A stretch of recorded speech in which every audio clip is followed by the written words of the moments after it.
Welcome to Kings of the Diamond, Sports Shift Media's Major League Baseball podcast.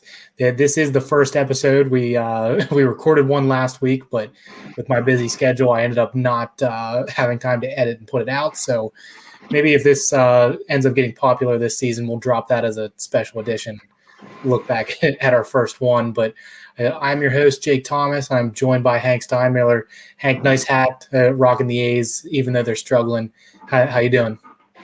All right, and lead off double here. It looks like so. Your no runs in the first, already up to a sketchy start. Yeah, not good, but can still fight through it. Who are they playing? Diamondbacks.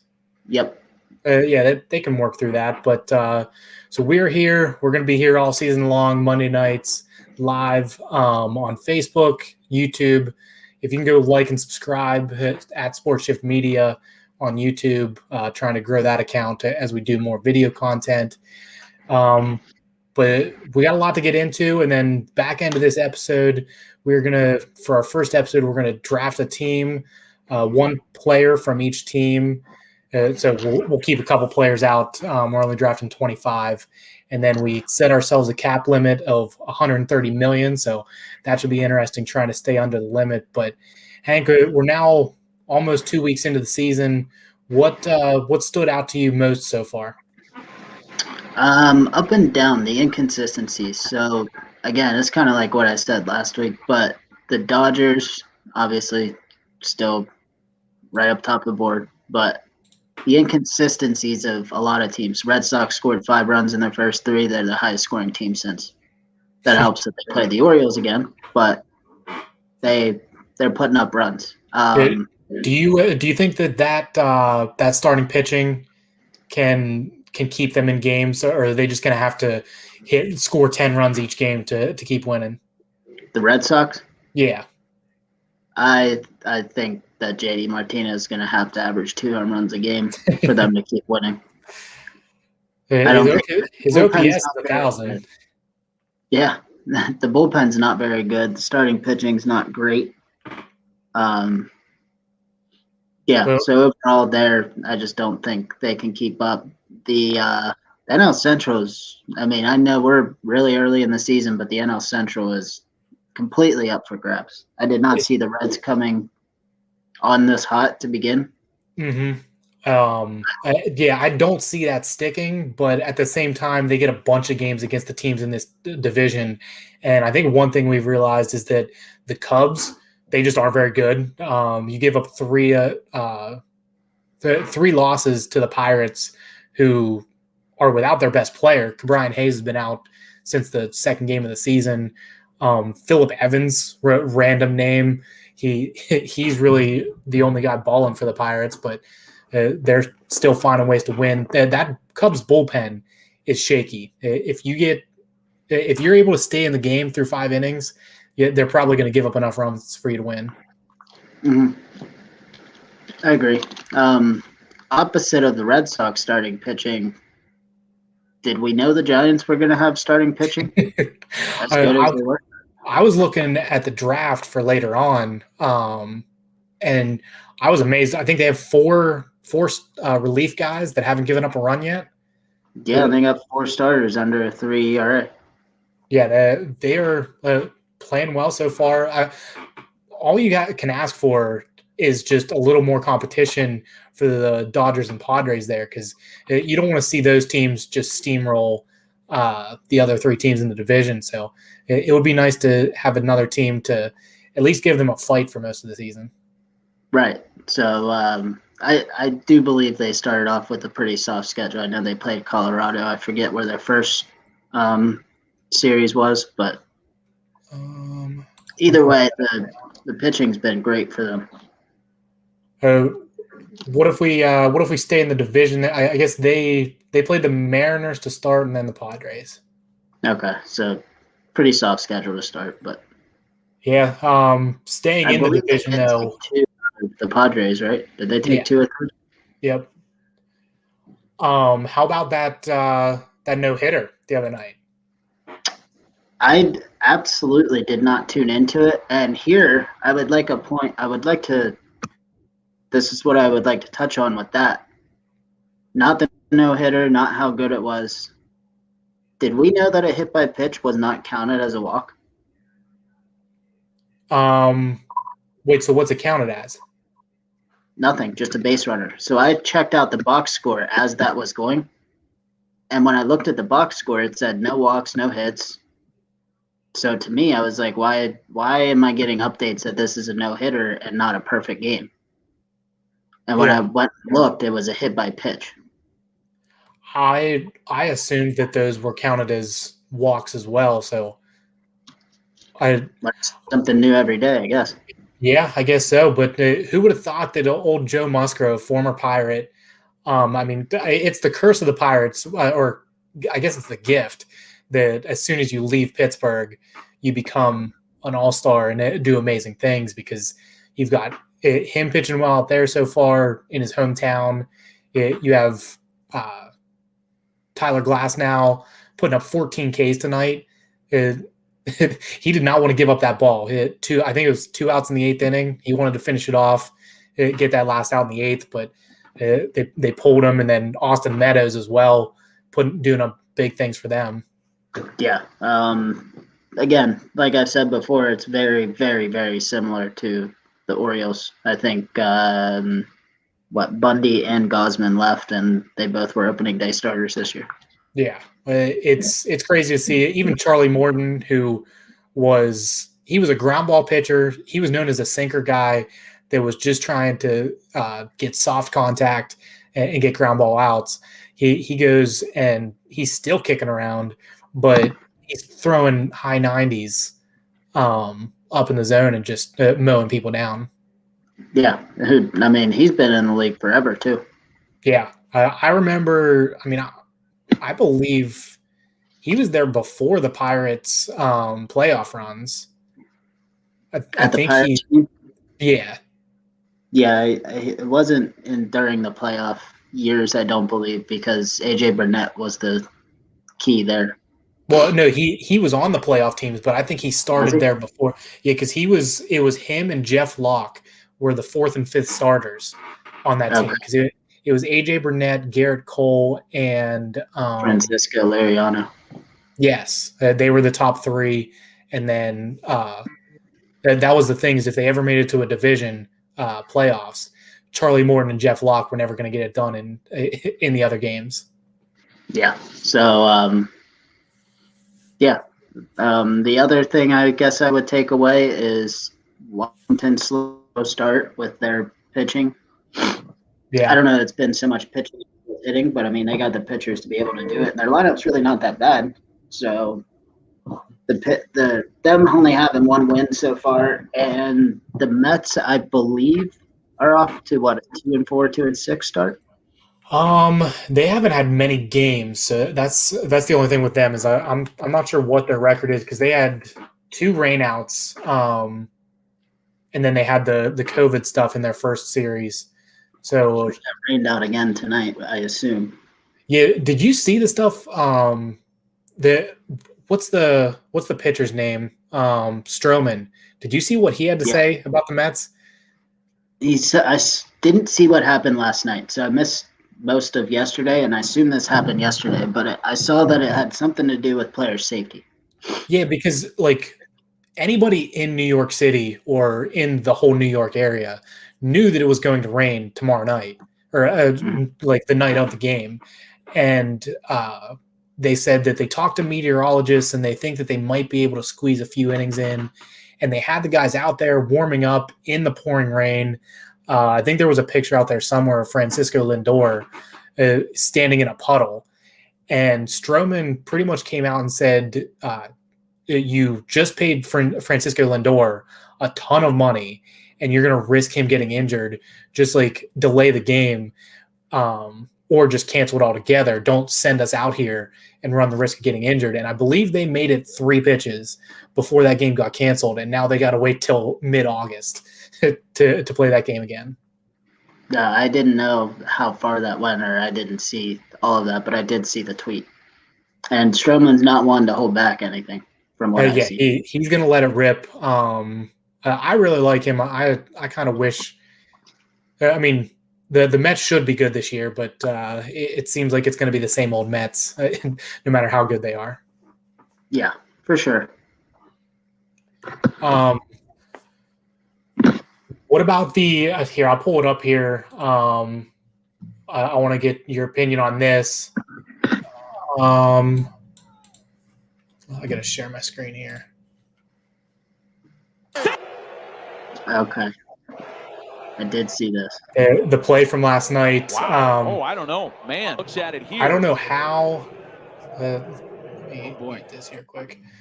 I don't know how you have replay in baseball and you still manage to get calls wrong, especially in a tie game like that. That changed the outcome of the game. The Phillies end up winning.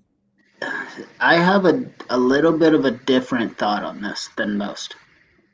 What's your thought? I have to see an angle that tells me that left foot did not clip the black. I thought that at some point here, I think it shows the straight behind the plate. And I just don't see – I mean, I guess it was called safe on the field. I thought this one just clearly showed that he did not touch it at all because his foot lands over there. I mean, the ump's still kind of in the way. It's small for me to see, but I did not see that angle. But how we don't – okay, we have the ump's eyes right there, basically. So you can see what the ump's seeing.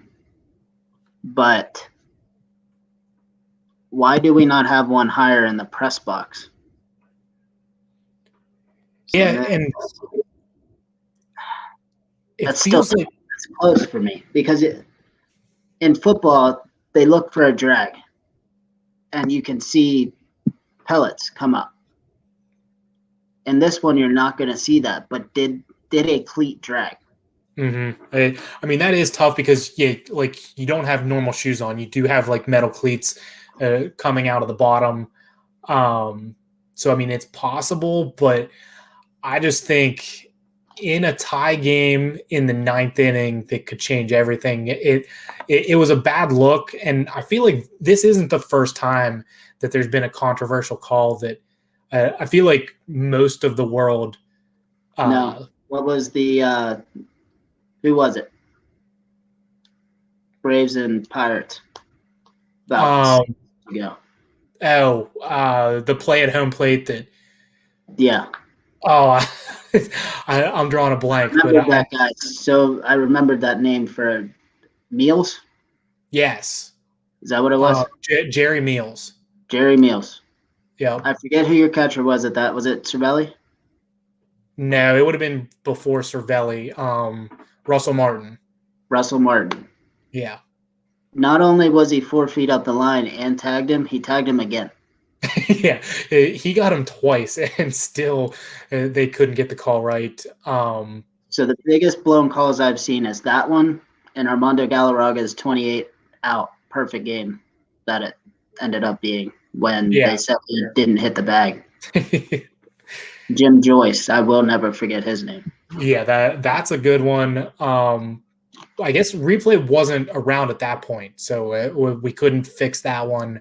But even they've tried to institute these instant replay, and then they still can't get it right because they don't have it doesn't cover everything. Like the Mets the other night, they win on a walk-off hit by pitch.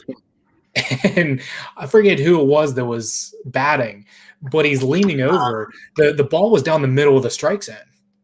Conforto. Yes.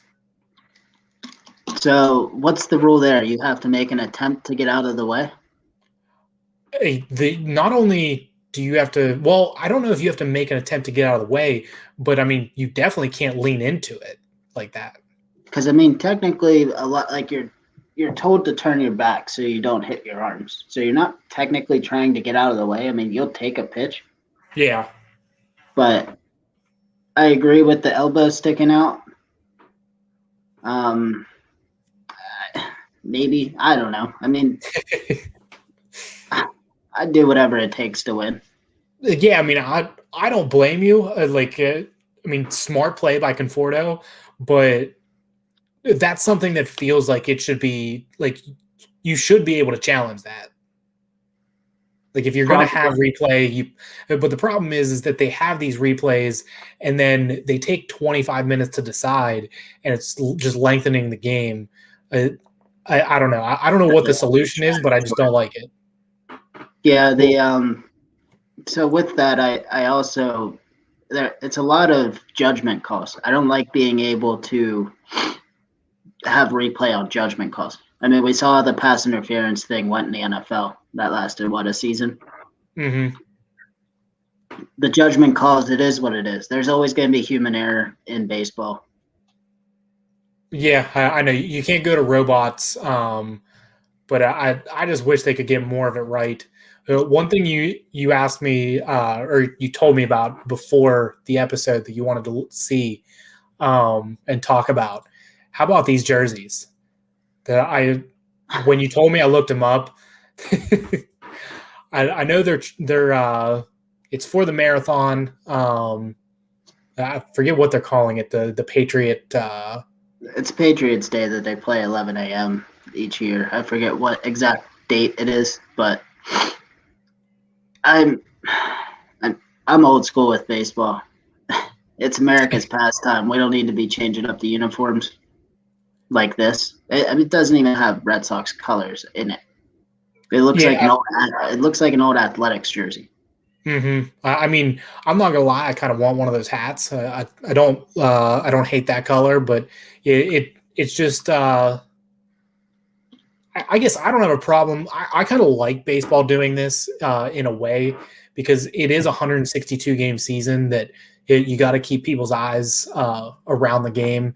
Even though it's the only sport for most of the summer, you still have people tuning out. So if you want to get people interested with stuff like this, try to get people out to the ballpark on Patriots Day. I don't hate it. I'll still stand by that. I do hate it, but I think it's just I wouldn't call it a gimmick, because if I sit and call it a gimmick, then if anyone does watch this, then they're gonna say I hate America because it's honoring people that got hit that were affected by the bombing that day. But that's wear a patch. What's wrong with a patch?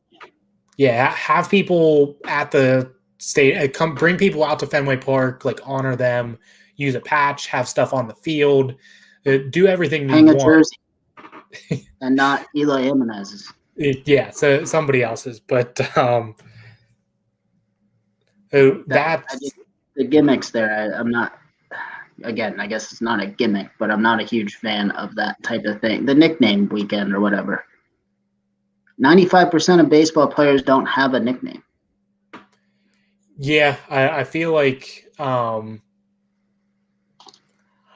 mean that's another thing though, that it's one weekend, so I don't really get like it's not going to change my opinion one way or the other.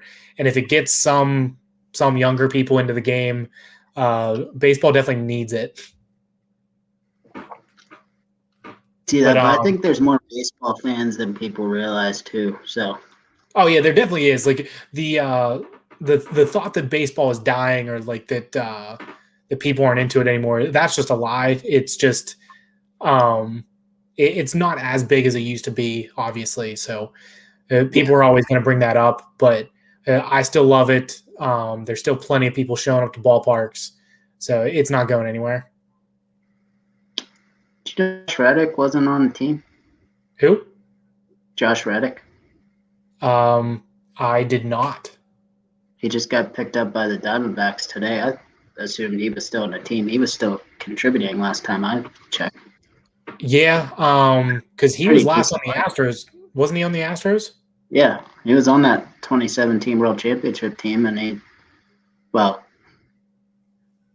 and a lot of people in Houston's world, also in my world, he was still hitting close to 300 then. So I'm shocked that he's one of those unless it's a contract thing, because I know he was making a lot of money. But yeah, he's He got still signed to a minor league deal. It wasn't even a major league deal. wow. That's very surprising, but because we'll have to look more into that, see what was going on. One last thing, at least on my end, that but before we jump over and do the draft, how about the Indians? They are they now leading the division? I believe so. Yes. That was something that I was kind of surprised because their lineup isn't that great. They trade away Lindor, but I guess that's the one thing that is always going to be apparent is that if you have pitching, which they do in Bieber and Plesac, you're going to get two great performances every 5 days. So if you can get one good performance out of Savall, Allen, and McKenzie on those other 3 nights, then you're going to be above 500. For sure. You're right with that. You hit pitchers, or you have a couple good pitchers and a decent bullpen, you're going to be in every game. Yeah. Eventually, the bats are going to come around to hit some of those games. Yeah, because, I mean, I'm looking at it now. They've got 37 runs scored in 8 games. So, not feeling like doing math tonight. So, I mean, they're scoring about 4.5 runs a game. So, not that much, but they're pitching well. I know Bieber has double-digit strikeouts in both of his first 2 starts. Plesac looked just as good. So, hopefully they keep rolling. That's going to be a very interesting division because even Kansas City, they start the season off 4-3. They're above 500. Detroit's really the only team that's not coming out with a hot start. So that could be a 4-team race for the division. For sure. Tidro, he has a comment for you. What? I can't see it. Oh, yeah, I can. I can't talk you off the ledge because they're going under 59. Yeah, do you have that? Did you take that bet? Me and Tidro have a bet that the Orioles go over 63. On my end, Orioles over 63 and the Pirates under 59. If that's right, I believe. 59 is a lot of losses. It is a lot of losses, but like I said, the Pirates stink. I mean, they do. There's just not anything to say. There's nobody really fun on this team to watch. The bet was who would win more games, and I got the Orioles there. Okay. That could come down to the wire because both those teams are going to be right around there. Probably. Unless Rossman comes up and Russelman, what's his? Yeah. Unless he comes up and lights the world on fire. Mountcastle starts hitting, we might be all right, but a couple of those young pitchers are going to have to come around quick. And I don't think the Pirates have any help coming anytime soon. No, because worse at the deadline. That's the thing is that like most of these bad teams, they at least have minor league systems to look towards for the future, and they're still trying to rebuild from. Why am I drawing a blank on the last GM's name? He completely tore that up, and they're trying to build it back up, but it's probably going to be another 5 years before we maybe see a team that can reach 75 wins. Yeah, easy. Well, anything you got before we jump over and do our draft to kick off this season? I got nothing else that I can think of. We're still early, still figuring it out. We'll see who comes out. Yeah, we'll have a lot more to talk about as the season goes along. We're still just touching on some of the major topics of the year, but we'll dive into a lot more as the season plays out. But for now, we kind of wanted to do something fun to try to keep track of who can build a team and have the better year. So we're going to draft a team. We can only pick one player from each team, and we can't go over 130 million. So we can't just pick all the all-stars. We have to try to find some good cheap picks. And we're going to start off. We're going to go division by division, start off with the American League East. And Hank, you can start off, take your first pick from your Baltimore Orioles. I'm taking Mancini. Mancini? Easy. All right. I have not checked what salaries we have here, so again, you I look calculate that on the fly. Yeah, you look that up. You can tell it. I have an Excel sheet up with mine, so if you want to feed that to me once you find it, I can keep track on here and check the math for you. But my pick is going to be what? I'm gonna make a Google Sheets here quick with it. Okay. Well, I'll talk a little bit while you do that. I'll take my back-to-back picks. I'm taking Cesar Valdez. I'm starting off with a reliever. I figured that you were probably going to take one of the better players in the Orioles, and there's not much left. So I'll take him. He's going to get me some saves this year, and he's only $576,000, so pretty cheap. And then bouncing over to the Red Sox, this player surprised me. He's a little more expensive than what I thought he was going to be. But Christian Vasquez, he's great behind the plate. A young guy that's starting to hit really well at the plate. So I'm going to take him. He even steals some bases for a catcher. You don't really see that too much. So I'm going to take him, and that's my first two picks. Yeah, you took my catcher that I was going to take too. So catcher's a hard one to come by. So I had to pick up the one that I've had fun watching so far this year. Yeah, let me see what Mancini's. I forgot. The fifth highest paid first baseman's on the injured list for the rest of the year. Wait, who's that? Chris Davis. Oh, yeah. Did he hit another home run? You shocked? He didn't hit a home run. He hasn't hit a home run in probably years. Why can I not find Mancini? 4.7 million. He's not listed as a first baseman. He is listed as a DH. So that's one faulty part of the website is that it only has them listed at one position. But yeah, for 4.75 million. So you are on deck with your Red Sox pick. Okay. Give me 1 second here. All right. So I gotta see what is our cap? 130. 130. I'm hoping you don't steal anybody from me because I have my lineup pretty much all figured out at 128 million. Okay, so let me see the salaries here for the Red Sox. Chris Sale's still getting 30 million. And he is out for a while because he's on the 60-day injured list. Yeah. We're not allowed to say disabled list anymore. Yeah, he's still coming back from the Tommy John there. Yep.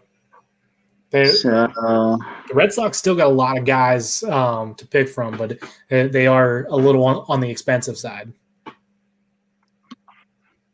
Oh, I know. I'm going to take Franchy Cordero. Cordero? Yep. What position's he? Outfielder, left fielder, and he's only making $800,000. All right. So then, as you fill that out, we'll bounce over. You're up again, back-to-back picks, and you get the New York Yankees. The team I despise. My computer is being slow. Very slow.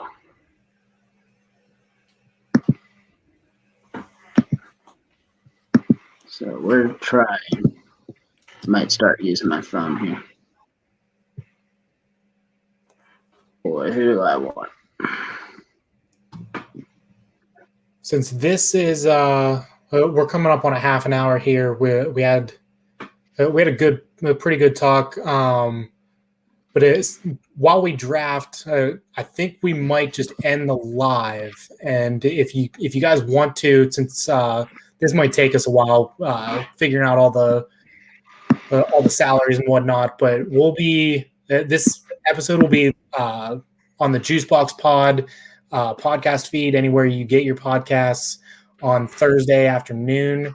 So go check that out, and you can catch the back end of this with the rest of our draft. You can get me everywhere at JTZ4. You can find Hank on Twitter, Hank_Naughton Jr., and Instagram is Steinmiller03, right? Yep. Go follow us, follow the Sports Shift Media accounts, and go like and subscribe on YouTube. And we'll be back here next week for another episode. Yes, we will.